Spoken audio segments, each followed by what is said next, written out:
Class A RVs are the worst for full-time living with a family because they only have one bedroom. But what if you could have all the advantages of a Class A RV and a second bedroom with just the flip of a switch?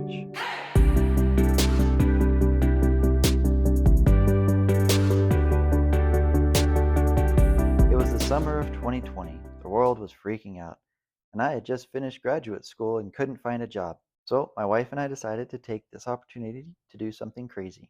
We decided to renovate an RV and live in it full time with our four kids. There's a lot more to that story, but that's for another time. We debated over what kind to get. Ultimately, we landed on the Class A because we couldn't afford to buy a truck that could pull a fifth wheel, and a trailer was going to be too small. The Class A also had a number of advantages like a fully integrated generator, redundant electrical and gas systems, and auto leveling from inside the cab for those rainy days. The problem again with the Class A RV is that you only have one bedroom in the back, and how do you do that with four kids?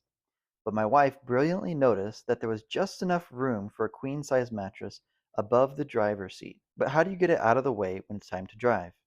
My first thought was a pulley system. We were on a tight budget, so for $50 worth of rope and pulleys, I made this system. But it was still very heavy to lift and had to be done just right or it would get stuck. It was kind of a pain to use. So I recently replaced that system with linear actuators.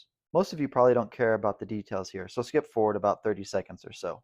But for the rest of you engine nerds out there, this is the part you've been waiting for. I used four 220-pound linear actuators. They have a worm gear so they lock in place when the power is removed. I used a double throw, double pull, two-position maintained rocker switch, which allows me to stop the bed at any point in time. The actuators have built-in limit switches at their travel ends. In the down position, I have wooden blocks. It actually hovers a fraction of an inch above the blocks and is held up by the actuators. But the blocks are there in case one of the actuators breaks or something. Those blocks will hold it. They're also lock it in place front and back and side to side. I use sliding door wheels on the sides to guide as it goes up and down and to trap it in place so it doesn't rock around when I drive.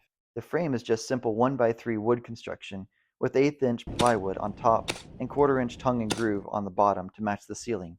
It's really lightweight but plenty strong. If you're really nerdy and you want to geek out on all the details of how I built this and designed it, let me know in the comments below and maybe I'll make some more detailed videos if more people are interested. There are some cool features as well. We have USB outlets in the headboard as well as a couple of cubbies. The footboard has room for storage. This bed has so many features. Outlet, outlet, outlet, outlet. Lights everywhere. Lights, reading lights, all kinds of lights. These lights are really awesome.